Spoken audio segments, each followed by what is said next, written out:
Welcome to Tough Spot. Just Spotlight 101 conversations, getting to highlight different insights and experiences from different individuals who are helping us all to gain more understanding and find ways to enact change in this world. My name is BJ Robinson. I am your host, and my guest for today's Tough Spot is Troy Lake. Troy, welcome.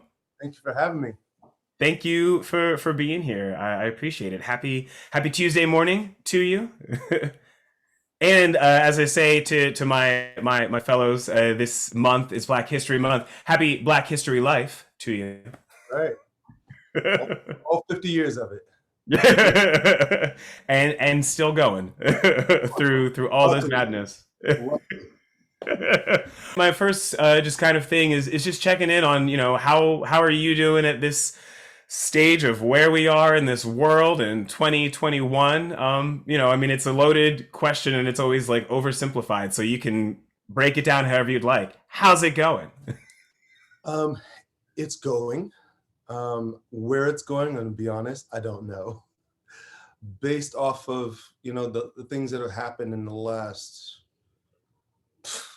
week from the date of this broadcast, I think is a legitimate question. I have no idea where we're going, what to feel. Me and my household, we're just taking it day by day because that's all we can really do. I can't. I no longer feel like we are able to plan ahead. We're ex-military, so we've always been regiment and having a plan and a backup plan, and this is the goal we're going for. And right now, I just don't see that as being a priority. It's just like, just hold on and go for the ride. I couldn't agree more with that. And I love that. It's like that's the way I think we all got to be looking at things of, let's just take stock of our here and now and take it that day by day, that step by step right now, because it's not the world of like, yeah, what do I see happening in 5 years from now? Like, I don't know what's happening in 5 minutes. I don't know what's happening in 5 hours. And Really. that's okay. I love that. Yes. It is Black History Month, as we're saying, and we're having our Black History Lives. We're talking about past and present history of Black individuals and experiences this month. As you mentioned, you're ex-military, so you've been a part of the armed services, which is one of our focuses in the month. You also work in athletics, and that's another one of our focuses in our month. So we got a lot of like different combined things in here. Um, how is your professional life kind of going right now with your thoughts on just how work has been, on what you think is going to be happening through 2021? How's it been for you through all of this, since pandemic? Since pandemic, one, I have learned I really don't know people as well as I thought I did. And I always thought I was very cautious of how I use that word friend. Just like I use love. You don't say, even when people say I love you and y'all just kind of acquaintances, you don't throw that back out where I'm from. There's got to be some worth to those words. So I have been learning with this pandemic that sometimes when people tell you and show you who they are, you have to listen. You can't hope and wish that you don't know or that you didn't hear or see what they actually said and showed you. That's one. I've learned that there's a lot of things that I thought I knew as a what I would consider myself a relatively intellectual person. Um, I don't know as much as I thought I did. I don't have a grasp on as much as I thought I did. But the one saving grace that I think I have is being able to coach my kids. So in doing that, I'm still able to pay it forward and continue doing what I love doing, and that's coaching. And the kids seem to be. I'm a competitive volleyball coach. Um, what's interesting because it's Black History Month and uh, the topics that your group is touching on. Um, I am another minority. I am a practicing gay man, married to a white man, working in a predominantly white industry, being volleyball. And in Southern California or in San Diego, I am a minority because there's not many black coaches, male coaches in this area, in my region of the sport. And I did not pay attention to that until last year. I mean, I kind of knew it in the back of my head, but it didn't become prevalent until 2020, 2021. Even I would probably even say maybe 2016. I should, if I'm honest, maybe 2016. And I've realized that I have people that I work for who are oblivious to the things that they say and their intentions, although it in their head be positive, or it comes out completely wrong. I was offered a job to coach boys at a predominantly black school, which is fine, but it was only posed to me, other than anybody else that's at that club, male, female, or anything else. And it was just because the person who offered it to me or brought it to my attention was just like, it's a black school and they're not really good, strong athletes, and it's kind of a tough school, but maybe you could handle it.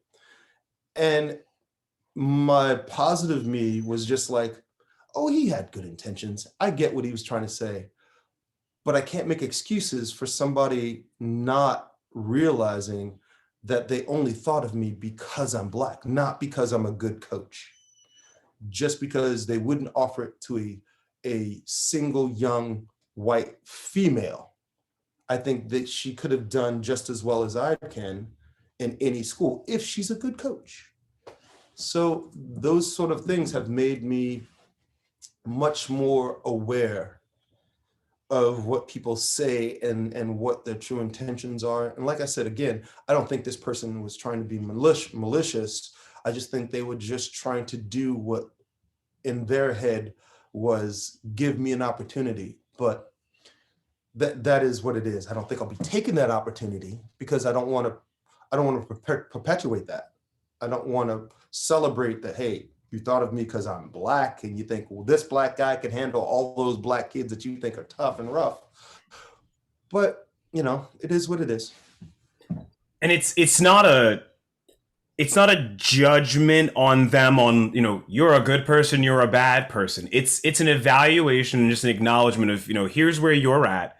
And here's how it impacts me. So here's what I have to do for me in this situation. I'm all about trying to get people to abandon what I call like binary constructs and binary constraints right now. That if I have to do something for myself because this action offended me, I'm not saying you're offensive. I'm saying the action is offensive because it doesn't mean that, like you said, the person doesn't have good intentions trying to think of you, highlight you, and want to offer you work. They also may not understand what they're doing and how they're going about it. And it also doesn't mean that you need to sit there and like teach them all of that in the moment. You got to do what you got to do for you.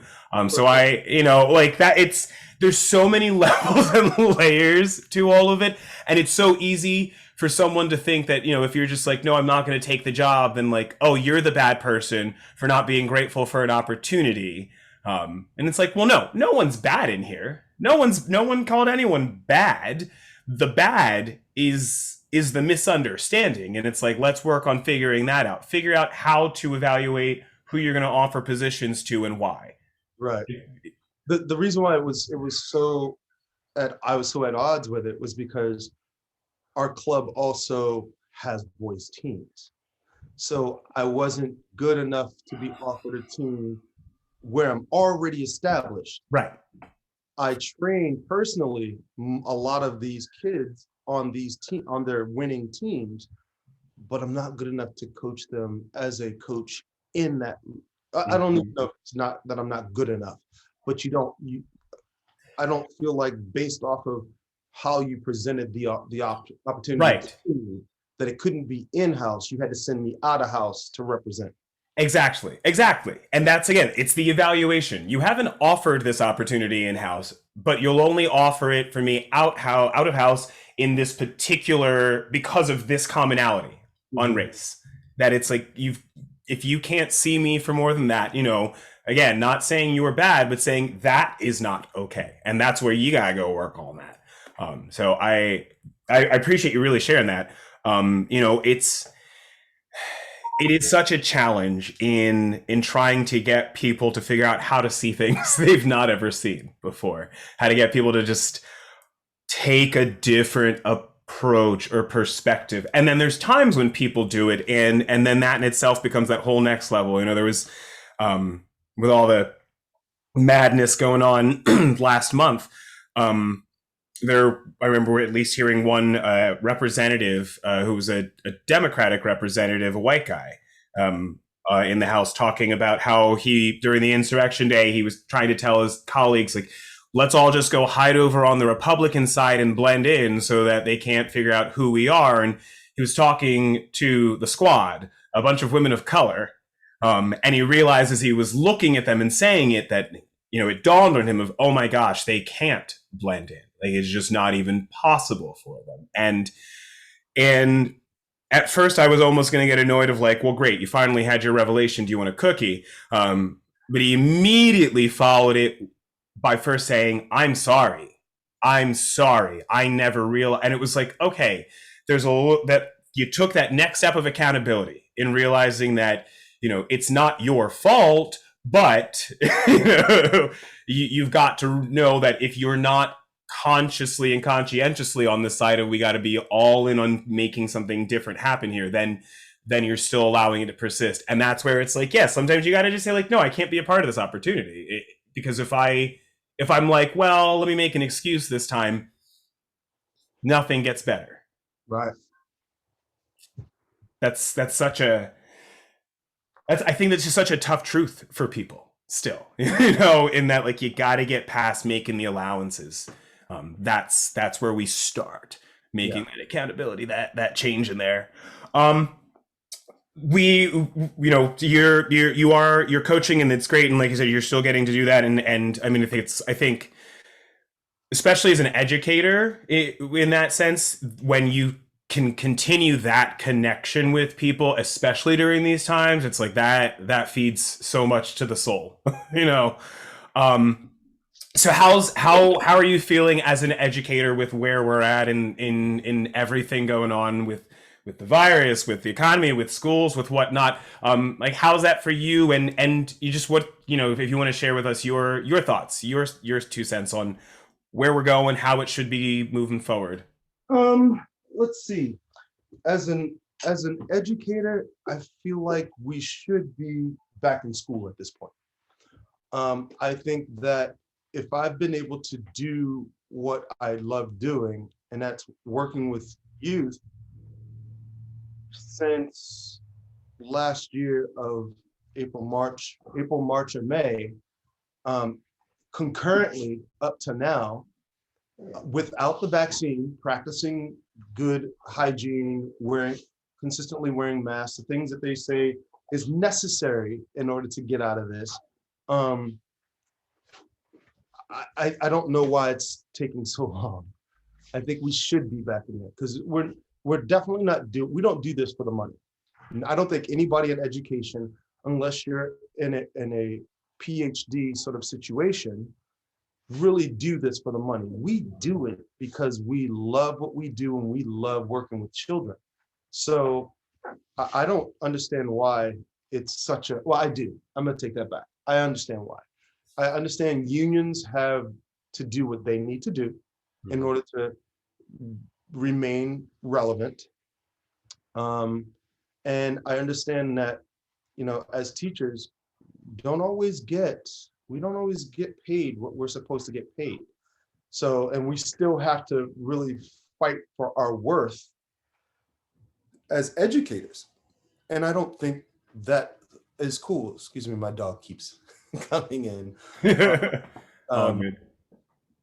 and I don't think they get that as what our worth is. So I would love to be able to say, you know, let's get off of that right now and really deal with what's really important. And that's getting the kids back to some sort of healthy normalcy, you know? So it's that's where I am with that. I really appreciate that, and I hear that. I think the challenge. Well, I think one of the big challenges in that is people are so hung up on wanting the normalcy to just be what it used to be, as opposed to like let's have a new sense of normalcy Right. that can include maintaining a bit more space, have a bit more sanitizer around, having a bit more distance, having masks on. Um, there's such a it's weird, and at the same time, it's not too weird. Like I said, it's very understandable because I mean, what's more American than the idea of like going back to good old days? Remember when pastime, everything's about America's favorite pastime. We're such a pastime thinking kind of country. And there's that desperate yearning for people of like, I just want to be able to hug and touch. And it's like, that's great. We all do, but we also just want to be able to survive. Mhm. And it's like, we got to compromise somewhere in there because Yeah. My biggest confusion. I'm a person of common sense. I come from the house of common sense. careful now. Um, and why the argument comes to that, well, we need to get our economy going. Well, I'm like, if there's no people to spend money, what's the economy? What's the point of the economy? Like, if you can't get people to come out of their house, well, not even out of their house, you can't get people to work and make money. How is that you're putting the cart before the horse? It blows my mind at where common sense is. And I think that to answer your earlier question when we weren't on when we weren't act live, um, that's one of the things I learned in the last 4 to 5 years is that what I genuinely thought was everybody's common idea of common sense of right, wrong, and what's necessary in order to get to the next step is completely just me. Like Yeah. it just does not, it doesn't compute at what people's minds are going through to come to those conclusions. Yeah. Yeah. I agree with you. And I feel like I had a similar, almost like a revelation for myself that it's just that, and it's where I have become, um, gosh, especially I'd say like the last 5, 6 years, I've said that I have just been absolutely in love with the power of communication, and that my biggest pet peeves are failures in communication. Um, as a teacher, I'm the person that will figure out how to say things as simple and as transparent as possible, and I'll make sure I say it out loud. I'll make sure I send a written copy and an emailed copy, and that anyone who wanted to look at it ahead of time had the opportunity to, and that there's always something there ultimately for the record. That it's like I I get so crazy about obsessed really about communication because there seems to be way too much capacity for people to be like, oh, well, I didn't know you meant that like that. And it's like, well, that's why I tried to make it clear like that, like, as much as possible. And especially in this last year, it's where it turned me into this place of we all need to start just getting together and literally have these conversations, because we all have our own vocabularies, we all have our own understandings and our own experiences, and then at the same time we all have our own intentions with what we're doing and what we're saying, and unfortunately more often than not that all gets lost in translation unless we're deliberate and specific and communicative about it. It's such a challenge. Yeah, yeah, and I think for a lot of I think for a lot of people, when you're talking about the white and the black America that we've had to really deal with in these last 4 years, had for me 4 years, because this is the time that I've had to really, really pay attention, Yeah. because it all affects not just me, but I'm so many kinds of minorities. It's now made me look at, wow, okay, I'm in an interracial relationship, minority. I'm a mixed black man, minority. I I am a mixed black man in a predominantly white area, minority. I go back home to Baltimore. I'm a mixed black male with blue eyes in Baltimore, minority. And so being a part of all those minority groups, I personally have had to really have broadened my mind and be a little bit more accepting, but also being a lot more choosy or picky at who I associate with, because I've learned that there are people who have said some things where I'm like, I can't rock with that. I can't roll with you on that topic. And in this time of what's being called cancel culture, I've had to delete some people. I've had to say we can't be friends, not because I don't want to understand both sides. Is that your side is so extreme that without you even understanding it, you're actually cutting me out Mhm. without actually saying you're Mhm. cutting me out.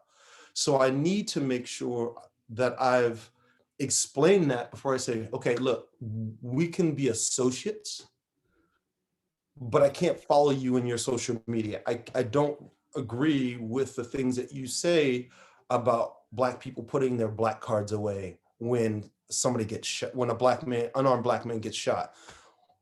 People get shot every day. No, people don't get shot every day. People don't get shot for no reason every day. So I've had to reevaluate how I deal with those people. And if you want to call it cancel culture, then it's cancel culture. But our parents, and I don't know your full background, but I come from Maryland, a southern Maryland family line. We go, you lie with dogs, get fleas. Mhm. And so I don't want fleas. I don't want to keep fleas around my house, even if I don't lay with you. I just want to make sure that my house is not pure, but it's just not underlined filthy and I get caught by it. Mhm. Mhm. I agree with you entirely, and that's where it. I love the way you say it. If people want to, if they want to call it cancel culture, then you can call it cancel culture. I like getting into the whole thing of you can't cancel someone unless you actually have power and control over them, because just because you've stopped listening to them or stopped reading what they're saying doesn't mean they've stopped speaking. Right. Doesn't mean everyone else has turned them off. Everyone wanted to be like, oh, Trump got canceled. No, he didn't get canceled. He just got booted off of a couple of clubs. The dude's still doing what he's doing, so don't call that canceled. Look at McCarthyism if we want to look at what canceling could look like, because we've been there, America. A spoiler alert. But at the same time, no, if absolutely, I try to say to people sometimes that it's like, look, we're on two different paths right now, and the way you're trying to go about your path is actually causing harm to me, to a point where I need to just take care of myself and my path. I don't have time to sit here and you know play a full educational game with you right now. Let's go on our ways. And if there's a point in time for us to come back around and have a conversation about it, great. But there are certain times when it's like, no, I need to preserve myself, because who else is going to do that for me? Right. You got to start with that preservation. And spoiler alert, that's a part of the black man's experience, of the gay person's experience, of the interracial relationships experience. I feel you on so many of those fronts, just because those intersectionalities are real, and they're complicated, and it's dicey. On like you said, it's like there are people who will think that they're okay and in step with you to so many different points, and then all it takes is kind of just one factor of you that can put them in a position that actually hurts you, that really, it brings you down, whether they intend for it to or not. And that's where it's like, all right, we're at a different place right here on this one, and I don't need you to even understand it. I just need you to let you know that I'm informing you of this, and this is what I'm doing. And that's even if I have the capacity to try and inform you. Sometimes I need to just do for me. I completely agree. It's a mess, and at the same time, it is what this country is, and it's where it starts with talking about it. It starts with that acknowledgement, because that's the only way that we're going to be able to start figuring out how we hold ourselves accountable and how we change what this world is. And at the same time, yeah, plenty of people just don't want to change because it's worked for them, or because they have that nostalgia for some past time of normalcy that, like, well, I already knew more about that, so if I can just get back to that again, it's gonna be okay. There's that great, just like, it's gonna be fine, idealism. Everyone thinks we're gonna end like Greece and everyone's gonna fly into the air and in a car. That blissful ignorance can be so hard to follow. And the willful blissful ignorance, like you know what's going on, but you play dumb. No, I now see you, and I have to do what I need to do now that I see you. I'm gonna miss some people because of the connections we've made, obviously, because like I said, I'm very choosy who I consider calling a friend or use that term love with, or use that word love with. But I'm also not a fool. I enjoy heat. I don't like being cold, but I don't need to stand into the fire to realize that too much of one thing is good or is bad. So yeah. Don't get the party going on my tangents. I love it. Oh my gosh. Man, this has been great. We're definitely gonna have some more of these, and I'm hoping to try and get a round table going in the future where I can bring in just a bunch of different perspectives from the athletics field.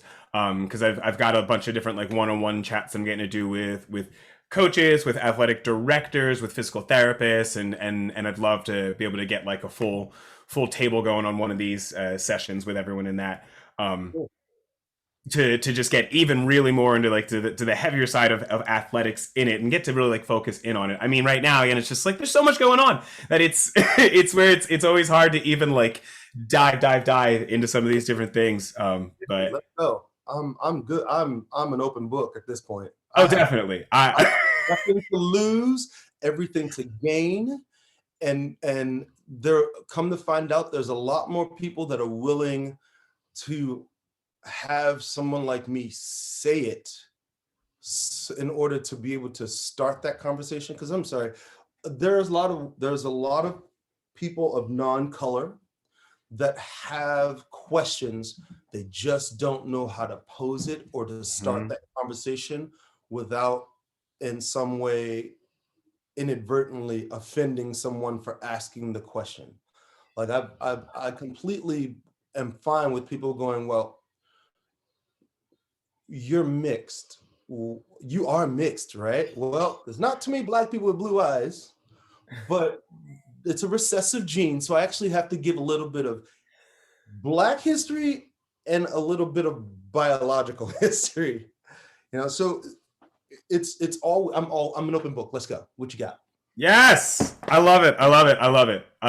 Yes, we're definitely gonna be doing more of these. I'm definitely gonna be getting you. We're gonna get some scheduled stuff in to have you come in and do some tough talk stuff with me as well. There, I really appreciate you taking some time, Troy, to jump into a tough spot and just get into some things and share from your perspective.